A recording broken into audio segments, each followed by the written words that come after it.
Hey everybody, Stu Smith here going live. How can I help? That's what I'm here for. You guys have questions? I'm here to give some answers. If I don't know the answer, I'll try to help you find it. So, while you guys are uh, congregating, tell me this. Did you guys try doing the CSS without the breaststroke pullout? And did you notice a difference? That's my latest article I wrote about to add the pullout or not is um, is really a discussion on where your swimming abilities really are. Are you capable of adding that breaststroke pullout without it affecting your swim time? Because I have seen a lot of people do the breaststroke pullout incorrectly, and um, they wind up losing all of their momentum off the wall, which if you're swimming in a 25-yard pool, or some cases I've seen 20-yard pools where you do 12 and a half laps, you get a lot of kickoffs the wall.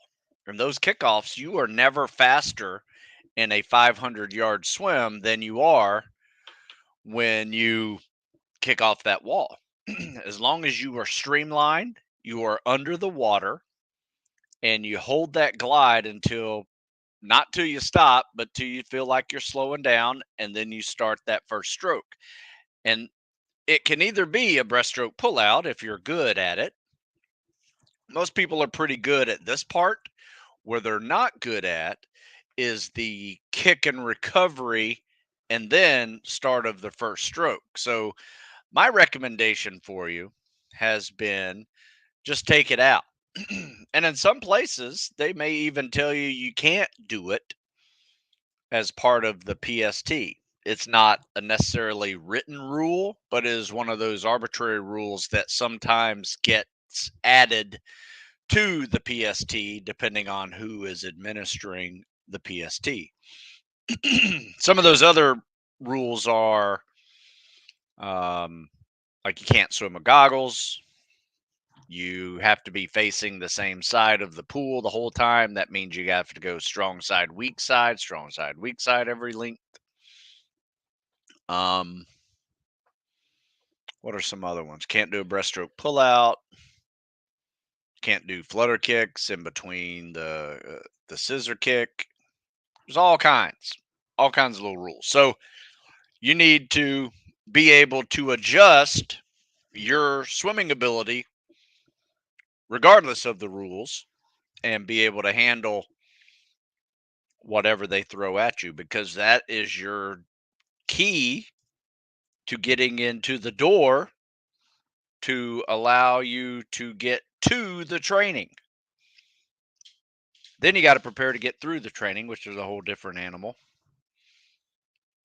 But sometimes just getting to the training is so challenging, it creates an even more significant attrition rate that people we don't even uh, we don't even monitor.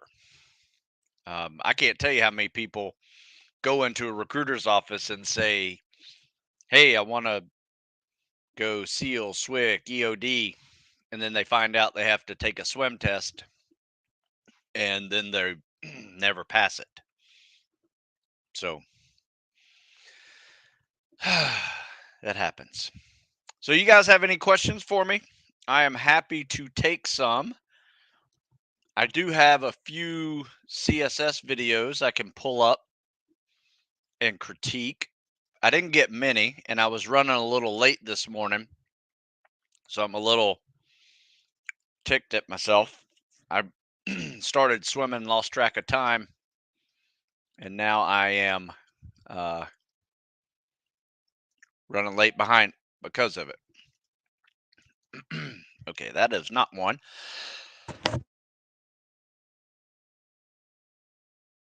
Went down the wrong pipe. Okay, so it looks like we got a question here. Let me go with this first. then I might be able to pull up some CSS videos. Morning, Stu. Love your classic PT pyramid. Pull-ups, push-ups, squats. Those are good. I love that one. What would be a good replacement for the push-up portion? I'm recovering from a minor pec injury.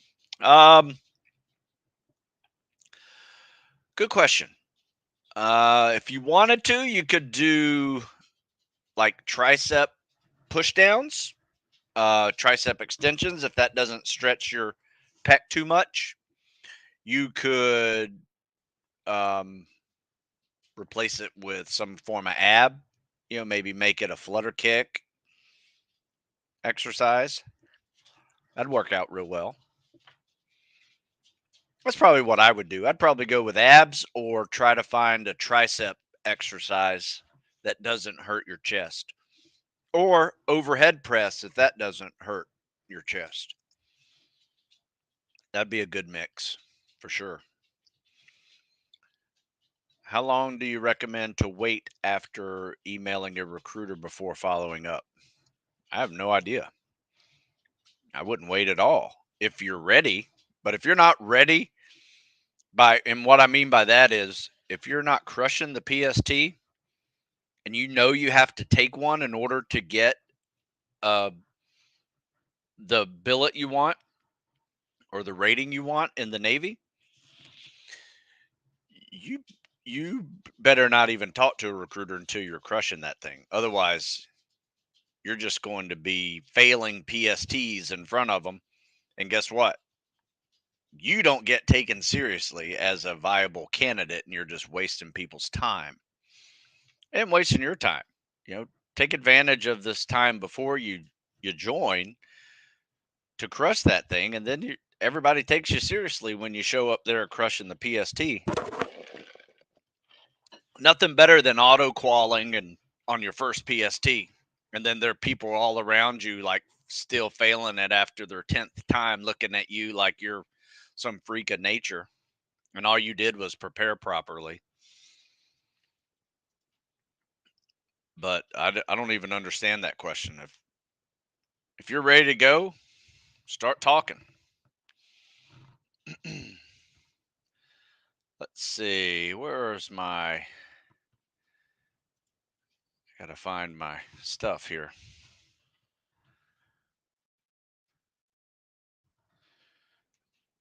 Do you think hot tubs are good for recovery or is it overrated? I don't know. I like them.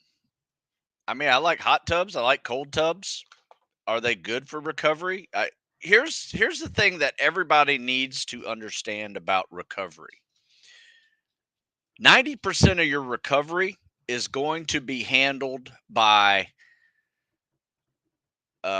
sleep and nutrition. The other 10%, you could throw in hydration, electrolytes, which really counts as nutrition, um, and good programming, right? Smart programming to where you're just not beating yourself up all the time. 90% of your recovery can be handled by sleep and nutrition. You sleep well. If you sleep well and you eat well,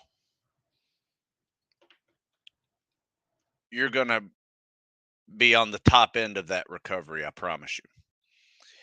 So put it this way, I think everything is overrated, but sleep and recovery are underrated. When you think about sleep and nutrition are underrated for recovery.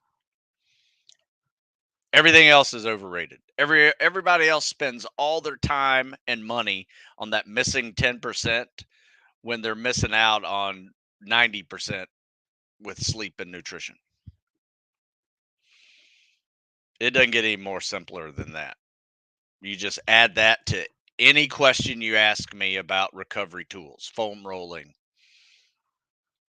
you know, massages, massage guns,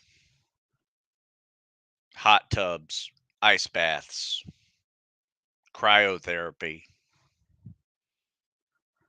sleep, and nutrition. Yesterday, my pool was full of chlorine, made me cough every lap, but I pushed through it. That's gross. That's like chlorine gas in your lungs. Not good. Probably wouldn't swim in it, to be honest with you. It can really mess you up. Sometimes that happens when you have a lot of people swimming in the pool and it just beats up the chlorine. Like sometimes I remember once we have a 6-lane pool and we filled that thing with like 75 people swimming like 12 per lane, maybe even more, somewhere like that. And yeah, we were just crushing this swim workout as a very big group, and everybody was like coughing at the end, and it was not good. So I don't recommend it. I'm currently doing your spring training program to get better at running. However, my shin splints now. How do I maintain progress while healing shin splints? My advice is replace all your running with biking. So, but hard biking, Tabata intervals, assault bike workouts, whatever that is, just make it just as hard as you're running and do it this way. For every mile you are missing of the workout, do 10 minutes of biking. So that means if um, you got a 800-meter run to do, you got 5 minutes of biking. You have a 400-meter run to do, you have 2.5 minutes of biking. Use that ratio for your replacement. Or swimming is fine too. Add more swimming. I was told by a swimmer friend that I should do a pull out and dolphin kick, but transition straight after the pull out into a normal stroke. That way I could get a breath faster, but still do a pull out. I've seen it where pullouts are faster for people, but they typically have two things. They have a very good um, streamline body position, and um, they have a good kick. Right? If you don't have either one of those, chances are it doesn't matter. And I would probably take out the pullout and practice more streamlining so you don't even need it. In fact, I've been taking it out of people's swims this last month, and especially only people that aren't good at it. People that are crushing it and can handle it, they keep it in there. But I've been taking it out of people's swims, and they're dropping a minute off their times because they just didn't have the extra conditioning to do the pull out every kick off the wall and skip that breath. So, yeah, I mean, I'm not sure. You're probably doing a breaststroke with yours, which is more suited for the pullout than freestyle or even the CSS. So,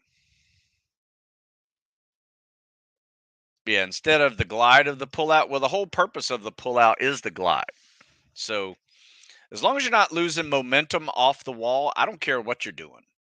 But a lot of people lose momentum off the wall because of this pullout. And that's why I have this whole debate on, do you really need it?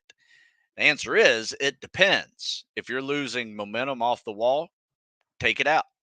If you're not losing momentum off the wall and can handle the swim with one less breath per length, then by all means add the pull up.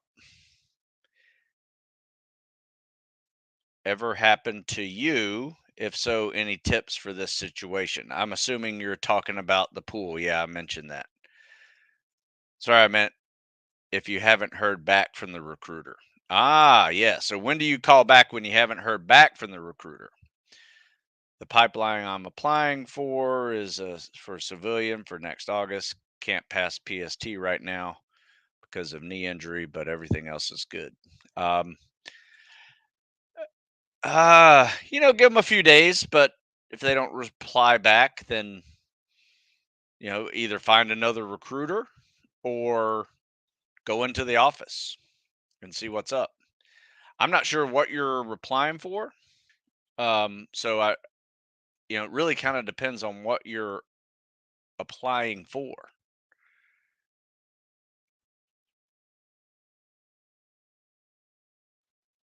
You're applying as a civilian? Okay, so you're a civilian just like everybody else applying for a military job? Uh,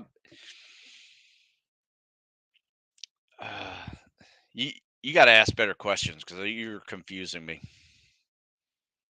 I see you want to go in as an officer, still have med exams, AFOQT, which is another test.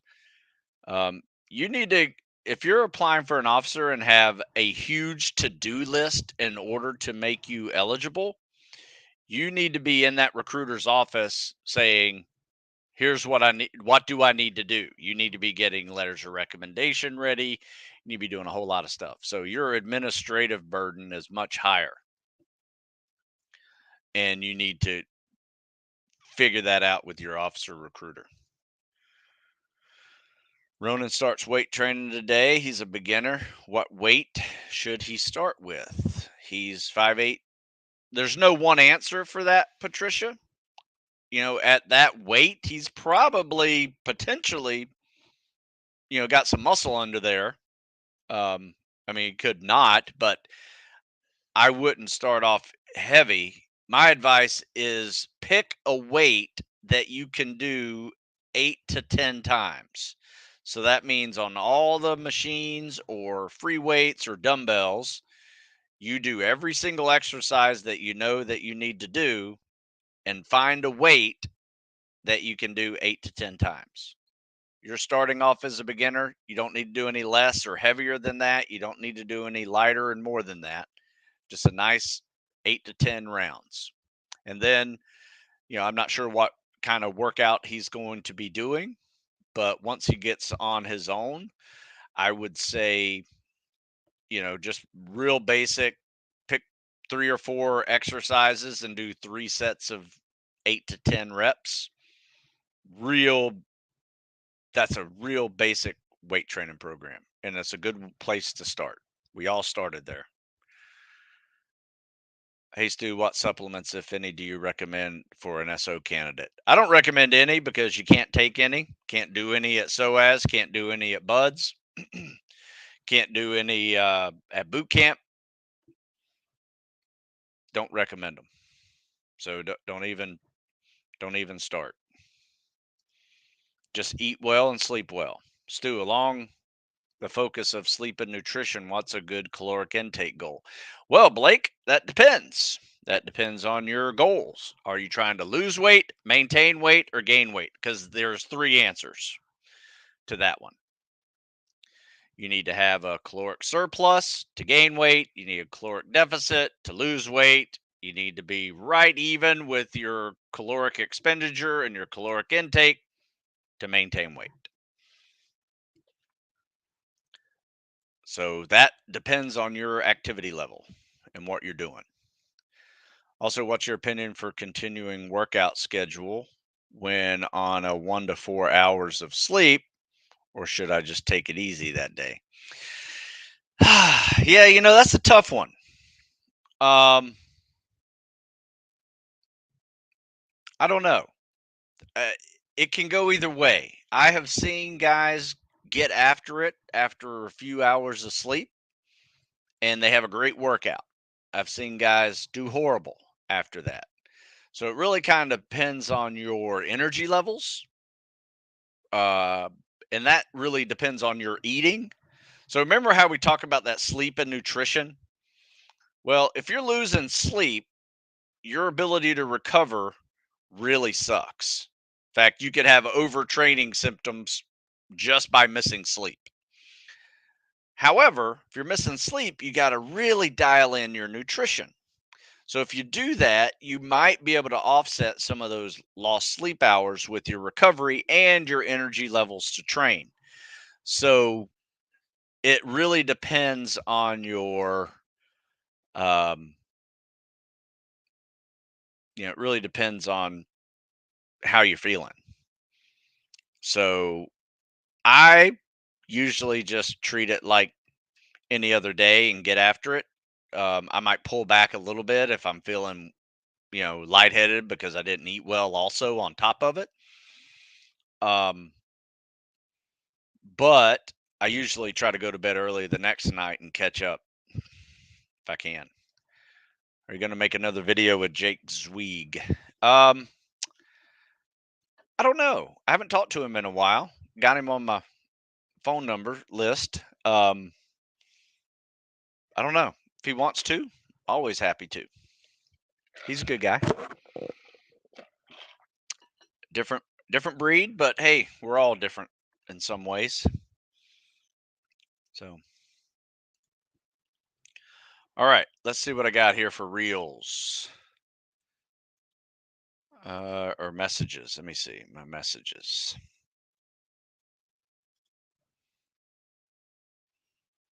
Man, thought I had some videos pulled up, but I can't find them. Not letting me pull them up. Well, that sucks. Let's see. Let me see if I can find some old ones here real quick. Um, let me show you this one. I think I showed you this one earlier. In fact, this is earlier discussion we had about pull out. This guy pulled out. So this is on my YouTube Shorts. Breaststroke Let pullout me show you wasn't this helping one. him, making him So winded and making let him me just show lose you how momentum. But now he take a look at what happens when you how take he it goes out. into this. So You he don't have to does a worry good about it anymore. You turnaround. get an He used to extra do a breaststroke breath per pullout and just stroke, stop like right here. and you're But faster. now comes up for his Top first arm, breath, bottom no arm, loss of momentum. kick. That's what I'm Look at that. talking Let's about see. whenever I say, One do you Mississippi, take two that Mississippi, breaststroke pull. pullout out? Nice. So This he is would good. do the I mean, breaststroke this is a pullout, come up sub-8 about minute that pace swim orange now marker, versus swimming around and a 9 next thing you know, flat. he's So great job, man. Keep it up. stopped and got to recreate all of that Hey, everybody, it's momentum Stu again. Smith Here from you the go. Look at CSS this. Kick Critique, off the and wall. here's a good Boom. kick Right off up. the wall Coming up without to the breathe. That breaststroke first breath pullout, is and still I at think that this is yellow going to be marker. better for him. So you Be can honest still with you, get a his really breaststroke good pullout wasn't helping him. kick off the wall without the breaststroke pullout. So consider that whenever you are learning this. And most breaststrokers are pretty good at the breaststroke pullout, but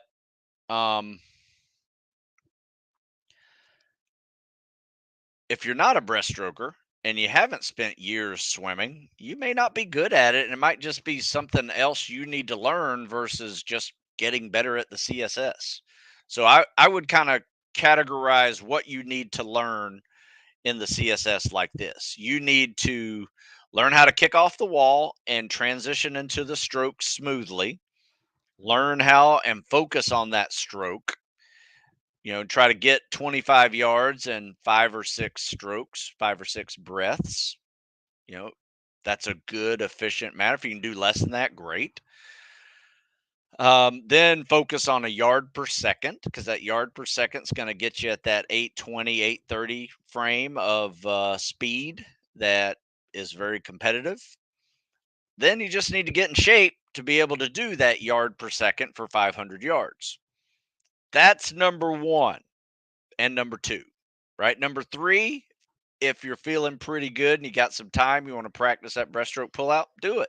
It may drop a few seconds every length, which is significant because if you have 20 lengths of a 25-yard pool, you could drop 20, 30 seconds just by adding that breaststroke pullout if you don't lose momentum. So, another question, how do you improve sit-ups? Well, sit-ups think about the muscles used in sit-ups. You got some stomach muscles, but it's really a hip flexor movement, right? So those muscles that go from your hips to your thighs are really being worked when you do sit-ups. They're a hip flexor. So hanging knee ups, flutter kicks, sit-ups will all help you do sit-ups. And be honest with you, it's a 2-minute test. So it's more of an endurance exercise than it is get fast at sit-ups, right? So if you can work it to when all your working sets, take 30 seconds and do a set of sit-ups between every exercise you do, call it resting with abs, and try to get 20 reps or 20 to 25 reps in 30 seconds. Learn how to do that, master that pace, because then the next thing you know, you're getting 40 to 50 in 1 minute. Then you're getting a little bit better conditioning and shape, maintain that pace. You're getting, what's that, 70, 75 in, 60 to 75 in um, minute and a half. And then you're pulling in 80 to 100 in 2 minutes. So that's the pace you need to learn, and learn how to pace it. Don't start off too fast. I've seen people who start off way too fast one day. All right, so this is a Monday, right? I've seen people fail a sit up test because they did like 30, 35 in the first 30 seconds. And then they couldn't get 30 in the next minute and a half. So what's that tell you? Tells you just like if you were to go run a mile and a half and that first lap you decided to sprint it and get it in like 60 seconds, a 4-minute mile, and then you got 5 more laps to do. What do you think those remaining laps are going to look like? Probably not good unless you're a world record holder marathoner. So that's the mentality you need to take to sit ups. It is a pacing exercise. You got 4 30-second windows to pace it. That first one should be at 20. That second one should be at 40. That third one should be at 60. And that fourth one will be at 80. 80 is a good score. And if you want to bump it up a little bit, 80 to 100, just add 5 reps to that 30-second window. That's how you get better at sit ups. Hey, Stu, dealing with shin splints. Can I ruck as well? Walking only, since shin splints is a function of managing ground force. You can try it. I think that's fine. I used to do a little bit of walking whenever I had shin splints, but I also did a lot of biking. So you can't get a lot of cardio on the ground like that. But my advice is to, yes, get some walking in. Rucking's fine, long as it doesn't hurt your shins, and crush some non-impact cardio so you're at least maintaining your aerobic base. So when you do start running again, it's not an issue with now you got to get in running shape. Your shins don't hurt, but your lungs and heart are exploding. So you got to keep up with that. Were you in your best shape of your life after buds and pinning on a trident? You know what? I would say I probably was in my best shape. I went to buds at 22, and I was probably in my best shape from 25 to 30. Had some injuries around 30, and then I got back in really good shape around 33 to 38. And those are just really good ones. I mean, I'm still pretty good now. Throughout my 40s were good, especially adding in mobility day after 40. That was huge. That was a huge increase in production and recovery. But yes, much better. I mean, if you look at all the scores and competitions, look at who are all the best runners or swimmers, bikers, triathletes, even obstacle course race runners. You can see, it's not the teenager that is crushing it. It is usually that 30 to 40-year-old that just crushes everybody. Some of my guys did the 50 miler or 100 miler recently, and they said all the winners were in their 60s. Just people addicted to running. Just get after it. Good people, though. Do you think that adding breaststroke pullout to CSS helps with your underwater swimming? Absolutely. In fact, you should learn the breaststroke pullout because that's what underwater swimming is. In fact, you're just going to kick off the wall, double arm pull, kick and recover, double arm pull. If you learn the breaststroke pullout, you will crush underwater swims. Just remember, you just can't come up. So you just go deep and just practice the double arm pull of the breaststroke pullout and the kick and the glide of the breaststroke pullout. Absolutely. In fact, that's how I teach underwater swimming. If I can do a 508 minutes, would it be smart decision to swim a 930 during the PST, save some energy for the PT and run? Well, that depends. I think that is probably a little too slow for the PST. You know, if you're swimming an 8 and want to drop it to a 9, I'd say, yeah, that's probably pretty smart, especially if your weakness is calisthenics and running. But where a lot of people go wrong is that, say they're a swimmer and they can do it in 7 minutes, right? But they decide they're going to double down on their swimming and try to get a 6 minute swim, right? And then they just do horrible on the calisthenics and calisthenics and the run. You know, so my advice is, you know, don't go too far to that extreme. Don't slow it down so much that it's just average or maybe even borderline below average, but don't speed it up so much that you just double down on your strengths and you ignore your weaknesses. So if you can swim an 8, my advice would be maybe take out 1 or 2 of your swims a week and use that time and spend it on running conditioning, running pace, cals and cardio combined together. Work on that transition going from calisthenics pumped up into the run. In fact, I want you to read this.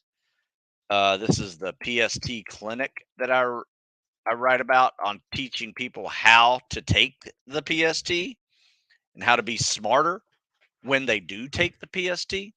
Makes a huge difference. Let's see. What are the officer PST standards? Better than what is presented on Seal Swick. You know, I would say 8-minute swim, sub 9 run, 80 to 100 push-ups and sit-ups, and 20 plus pull-ups. It's competitive, but I will say this, that we've had several people go to SOAS that didn't have those scores at all. In fact, we had one guy that's, you know, getting through buds right now, fine, post hell week, and I think he had an 8:45 swim, a 9:30 run, maybe 16 pull-ups and 80 push-ups and sit-ups. So do PSTs really matter? They do. They get your foot in the door, but your resume is going to matter more. You know, do you have leadership experience? Are your grades good? What's your major? Speak any languages? Or you team captain of anything? You know, so you got to take a bigger picture. But yes, officer PST standards are high. They definitely get your foot in the door if you crush it. Yeah. Adding the breaststroke has helped me a lot with my underwaters. Yes, that is very common. What are the best stretches and recovery techniques for minor shin splints? Blake, I need you to look up shin splint Stu Smith. All right. So I just did that for you. I want you to read this article. In fact, I'm putting 2 articles in there. The Google machine just popped these out. I wrote this one with a doctor of physical therapy, great guy. He and I collaborated on this one. I did another one on my own using some balancing exercises to do some rehab, and it worked really well for not only for me but for other people. But check out those two articles I just put into the comment section, because that is going to help you tremendously um, with your shin splints. Let me see. I don't think I've shown a whole lot of swimming yet, have I? Let me see if I got some. Unfortunately, because I was running late today, I screwed up on all my CSS critiques. Didn't have enough to show you. But that happens. Back here, let's do this one. I will show you guys this one. See what we got here.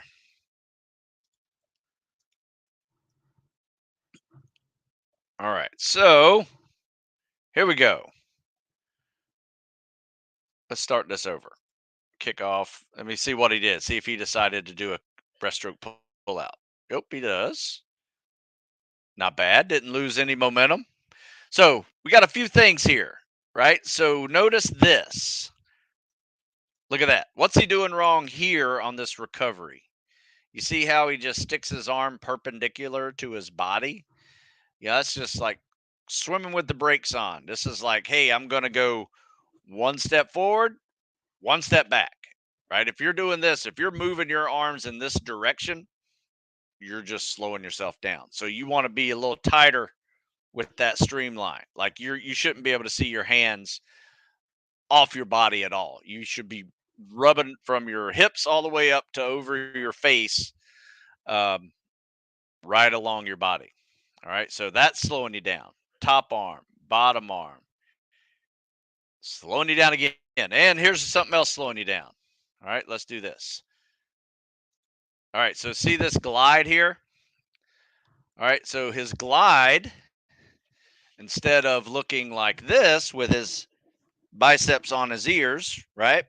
And arms straight out, it's more like this. And his elbows are kind of bent too. And his head is up. So which one looks more streamlined, this or this? Okay. I can tell you, not the latter. So he's slowing himself down. His streamline is horrible on this. He's got to fix his streamline. Otherwise, he's just going to continue to be slow. Doesn't matter how great his pull is. Doesn't matter how great his kick is. If he's just one step forward and one step back, just slowing you down. Yeah. Got to work on that recovery. That's the glaring thing I see. But he's got a good kick, got a good top arm pull. Bottom arm pull's probably a little too long, and he's got this pause in it. You definitely need to speed up the RPMs of this stroke, because I would consider the effort in doing this to like walking when you're supposed to be running your timed run. Okay. So it'd be like, if I saw somebody doing this kind of effort on a timed run, that person would be walking the timed run and not running. Right. So you need to put a little more effort into your arm pulls, into your kicks. It's not just, it might look easy to someone who does it real well, but you got to pull hard. You got to kick hard. You got to glide. You got to focus on maintaining a tight streamline. Otherwise, um, you're just going to be slow. And I think this is a 50-meter pool, which he does. Looks like he does it in 50 seconds. Maybe it's not 50 meters. I don't know.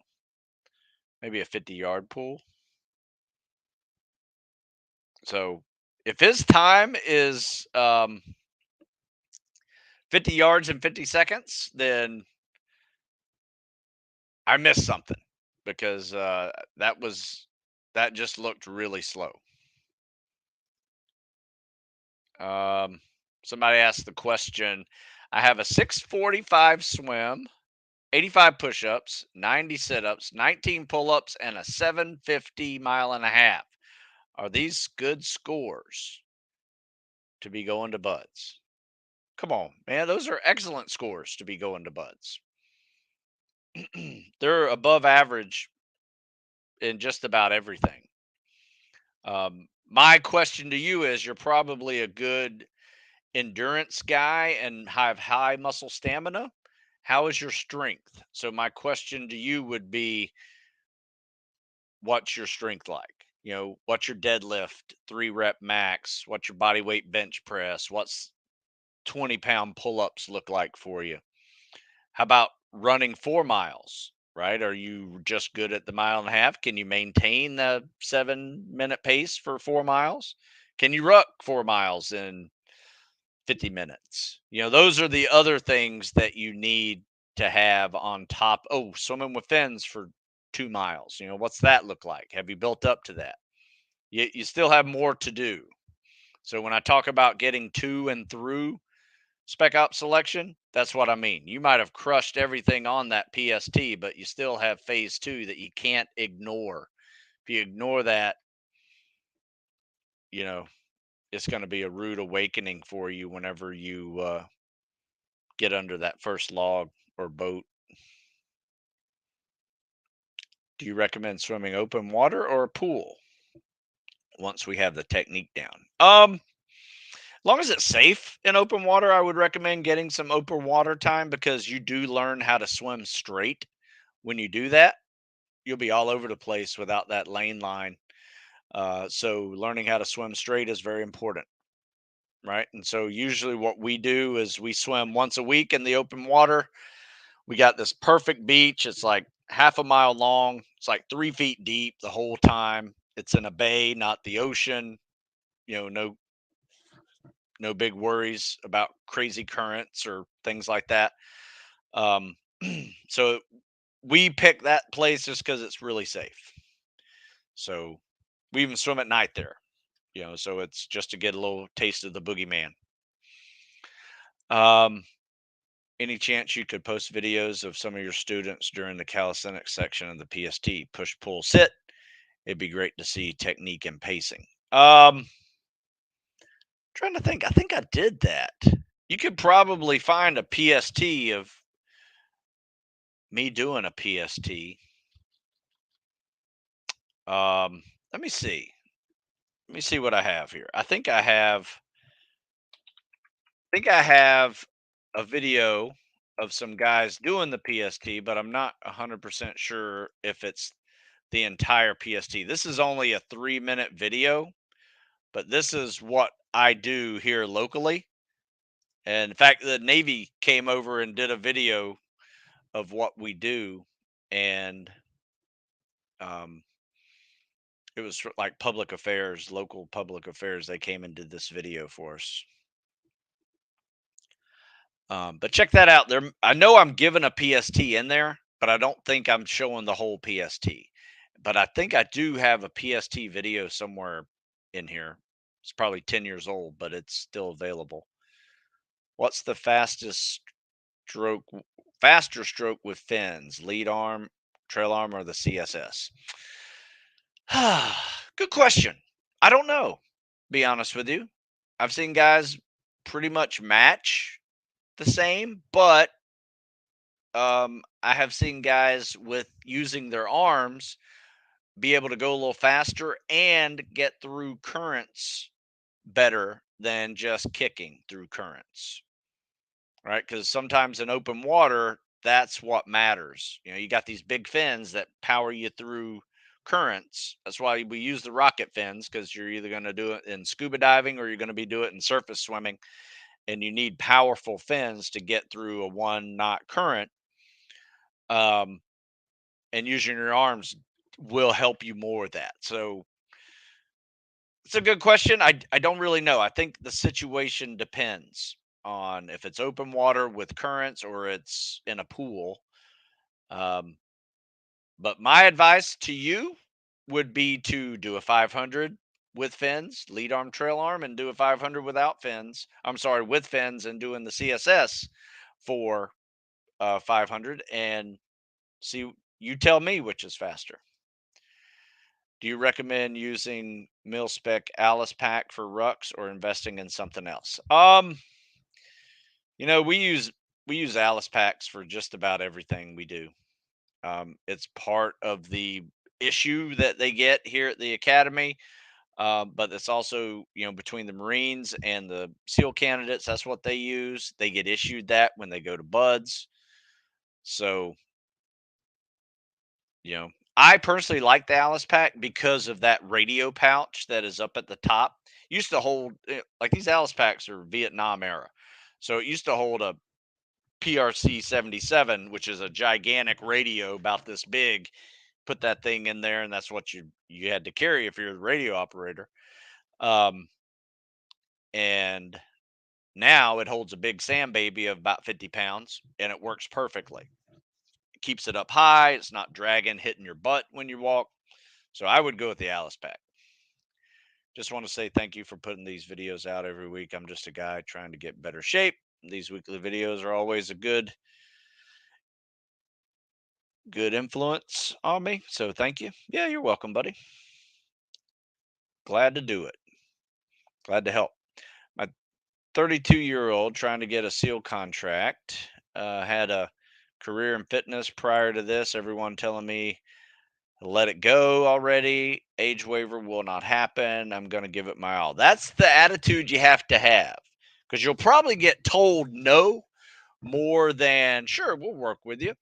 My advice: crush that PST and go in immediately. So when you go there, one of the things that they're going to do for you just to see if you're worth putting in the extra effort to go up the chain of command to get this age waiver is, can you show up on day one and crush that PST? That will open the door for you tremendously. And then there's going to be a recruiter that says, yeah, man, I'll work with that. Most recruiters will say, yeah, no, I can't do it because whatever, it takes work to get it up the chain of command.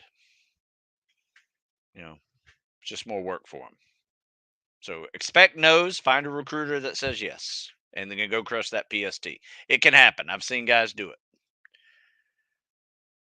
What's a good treading water time with your hands out of the water? We usually do 5 to 10 minutes. In fact, once we get really good at 500-yard swims, we usually warm up our swim workouts with a 500-yard swim. But if everybody's crushing that 500-yard swim, I say, it's up to you. You can do the 500-yard swim as your warm up before we do this 2,500-yard swim with fins, or you can do a 10-minute tread, no hands, as your warm up.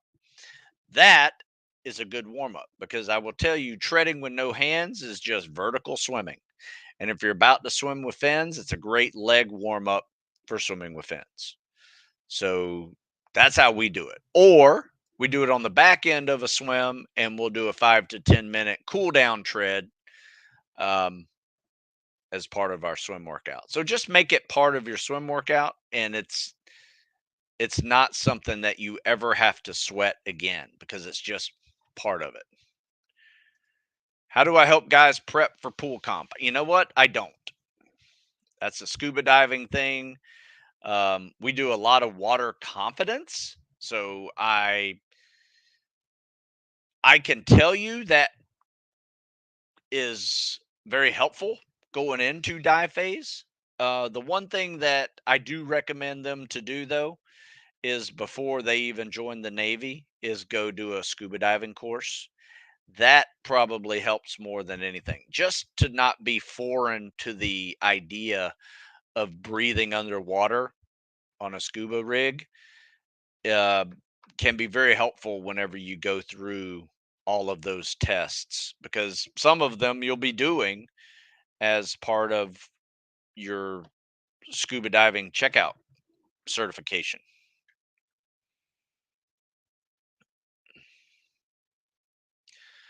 All right. So could you show a video where the CSS is being used in real life?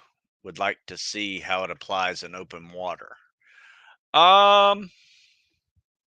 If you go to my TikTok page, I got a couple on there. In fact, This one's just a funny one I'm going to share with you because this is what it would look like in real life if you're doing it. If you're doing it in real life. So, what the hell happened? Where's my videos? Okay. All right. So, let me share this with you. You guys should be able to see this here in a second. Just give me a second. Let me get this out of the way. All right. So, eh, share screen, TikTok. It's my latest TikTok page. So, I don't know if you can see this, but this is actually 15 guys are swimming in the water about 30 feet offshore. Okay. Now, you can't really see them very well. Some are going one way, some are going the other way. They're a little bit ahead of each other. But that is swimming in real life. You're not going to really see a whole lot in the bay because you can't see their arms, you can't see their legs.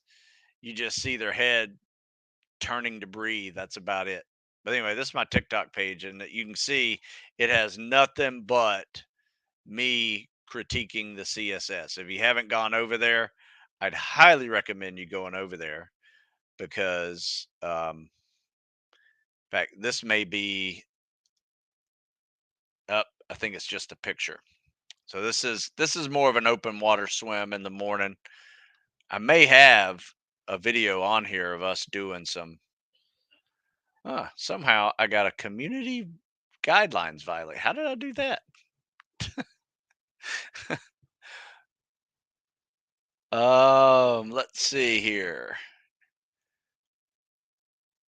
Yeah, I usually don't show too much in the water, but really, to be honest with you, you're not really gonna see a lot. This one might be a video. No, it's just me talking over this picture.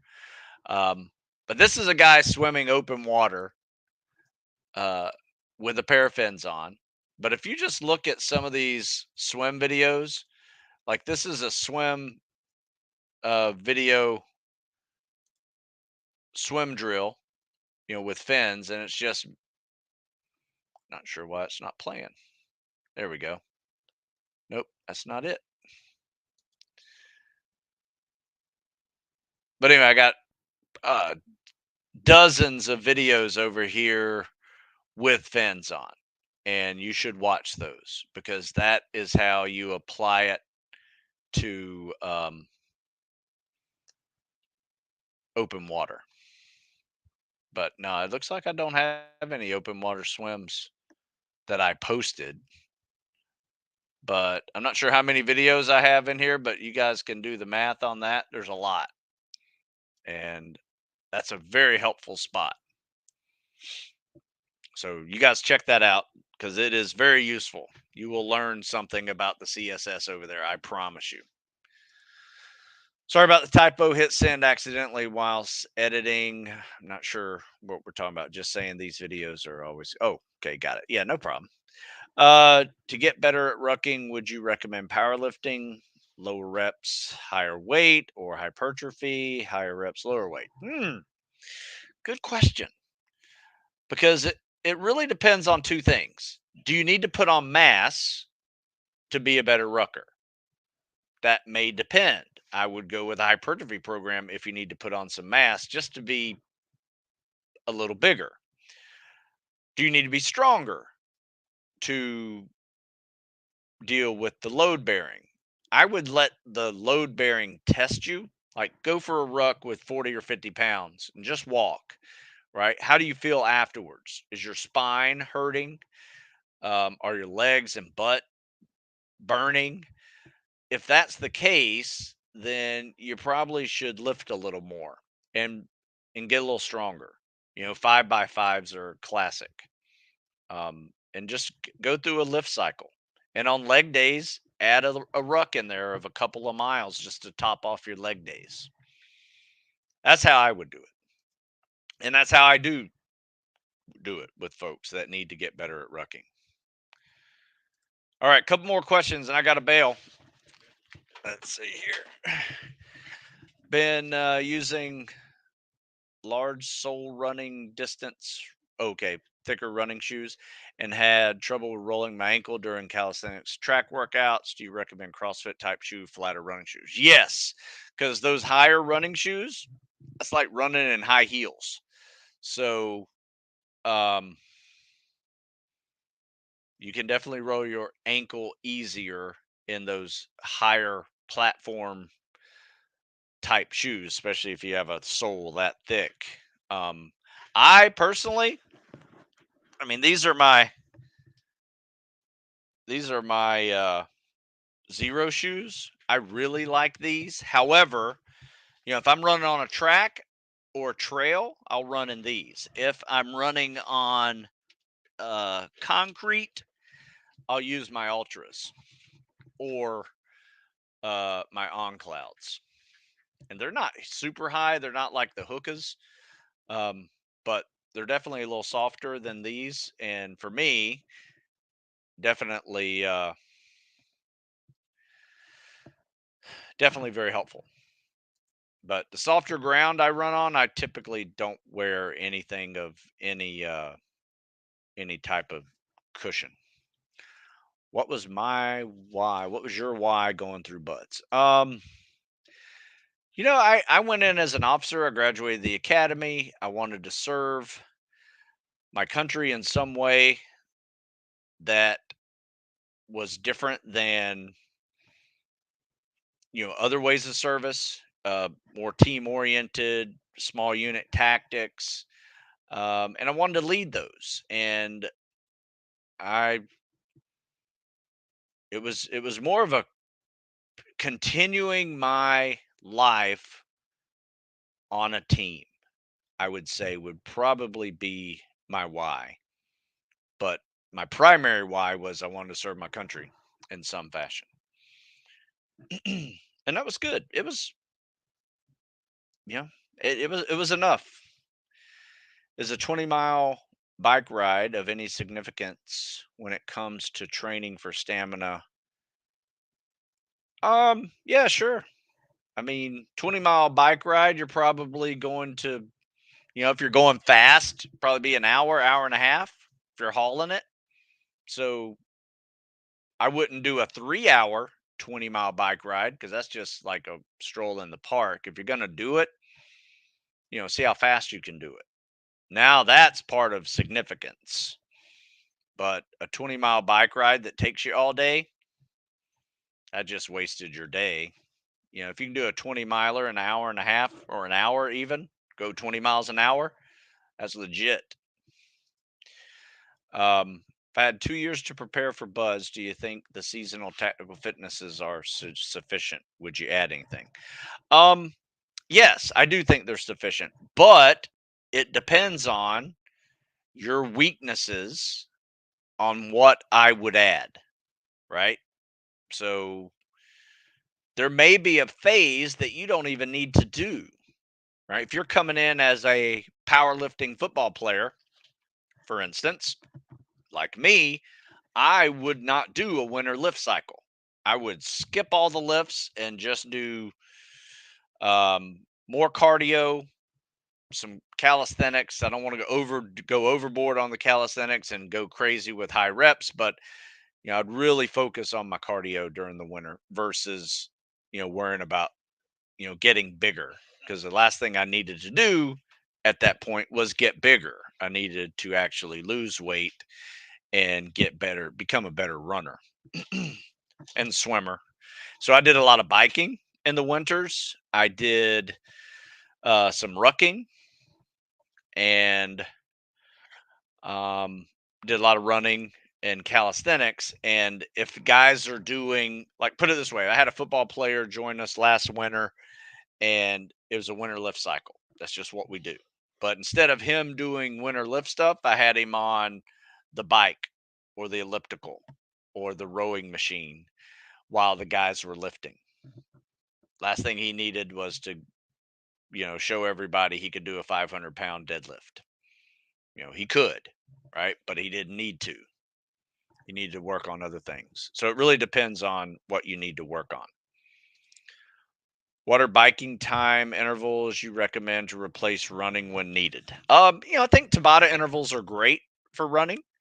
You do a 20-second sprint, 10-second easy. 20-second sprint, 10-second easy. And you do that on 5 to 10 minutes. So if it's an 800-meter run you're replacing, you go for 5 minutes. If it's a mile run you're replacing, you go for 10 minutes. And use that ratio when you're changing. Where does your mind go when things get tough? My mind went to what I was going to be doing when the day is over. So whenever the day turned into night unexpectedly, and you're still wet and sandy, just sitting in the surf getting cold, or you're running with boats on your heads and it's just a long day and there's no end in sight, your mind does go to places. A lot of quitters occur at that time. What I did was I thought of what am I going to be doing whenever this day is over. So when this day is over, I actually walk through my to-do list in my head. I said, okay, I'm going to outside of my room, I'm going to take off my boots, my pants, and my shirt because it's all sandy. Just hang it up, let it dry overnight, because I don't want to take it in my room because it's just more stuff I need to sweep up. And I thought about this whole thing. And after I do that, I walk in, I turn on the shower. And while I'm waiting for the shower to warm up, I am um, getting a big glass of milk, right? Or something, something to hydrate, get a little something to eat, a little snack in there, power bar or whatever. Um, then I jump into the shower and I realize, ooh, that's too hot. Right? So I cool it down. I'm so cold that the hot shower really is hot. So I put it down to cold and it's like feels warm. Right. So I'm going through this whole thing in my head and I'm envisioning it all. And then I get out of the shower, I'm getting dry. So this is where my head goes whenever all that happens. I am dissociating from the pain because I'm thinking about, the time I get to dry off.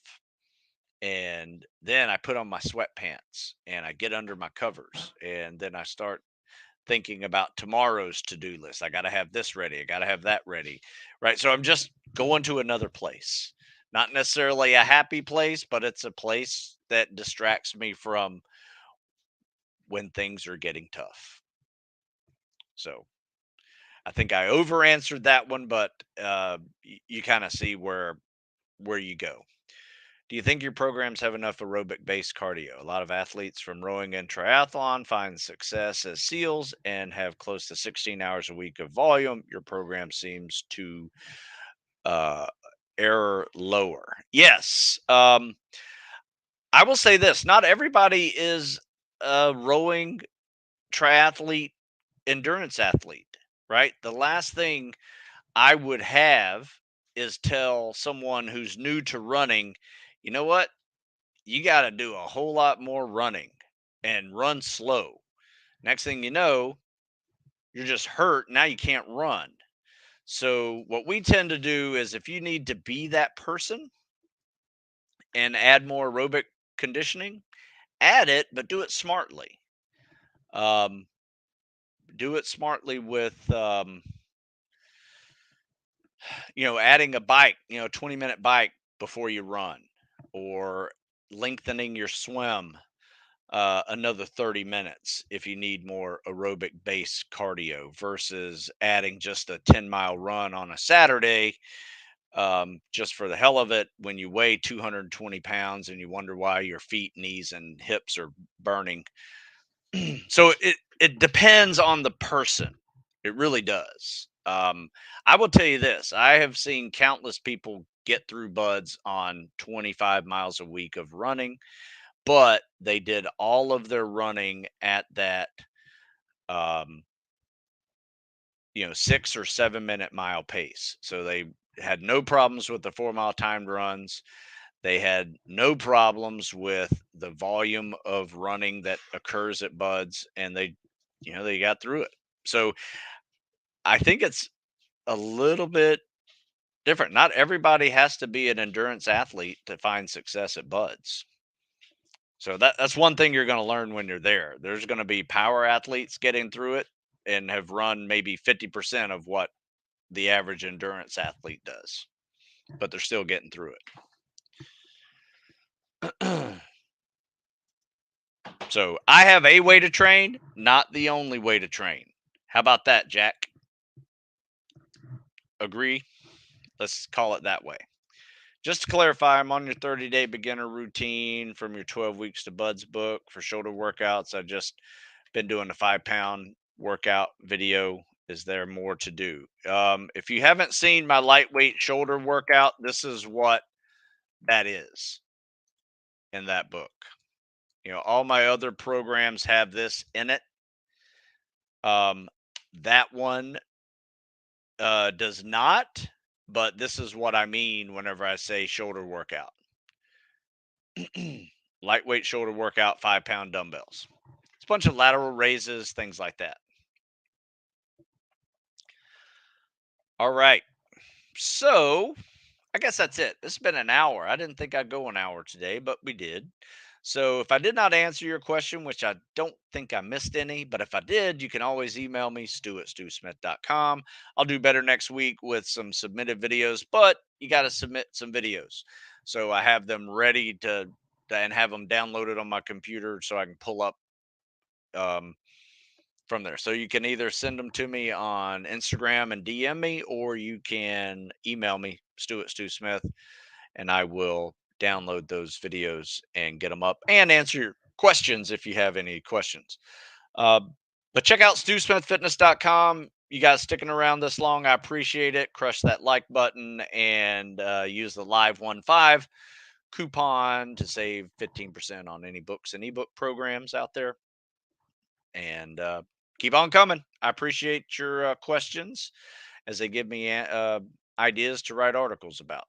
So you guys have a good one. I will see you next week.